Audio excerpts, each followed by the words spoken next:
zəhərli zobuz var.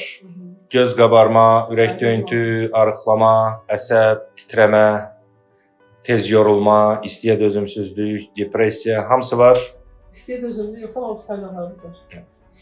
Zəhərli zobuz var. Müalicəyə başlayacağıq, 1 aydan sonra gözləyib. Yaxşı qardaş, müayinəyə gəlməyənə qədər, analiz təkrar verilməyənə qədər mən indi təyin elədiyim darmanı saxlam. Niyə? Əgər 5-10 gün darmanı saxlayıb gəlsəz, elə bilin ki, bu xəstəliyinizi atdınız. Təzədən başlamalı olacaq. Müalicəni davam eləmək üçün mən təyin elədiyim darmanı mənim müayinəyə gəlmədiyi günə qədər davam eləməlisiniz ki, təkrar analizi verəndə mən o dozanı təmizləyəm. Yaxşı qardaş, sizə 2 dənə darman yazıram.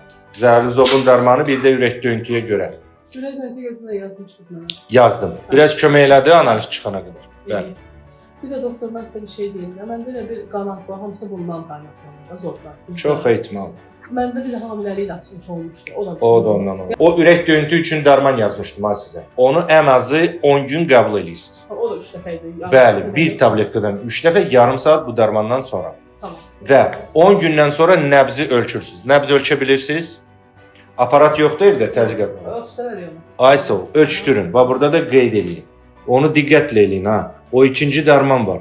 10 gündən sonra nəbz 90-dan yuxarı olmasa o darmanı uzatmağa ehtiyac yox.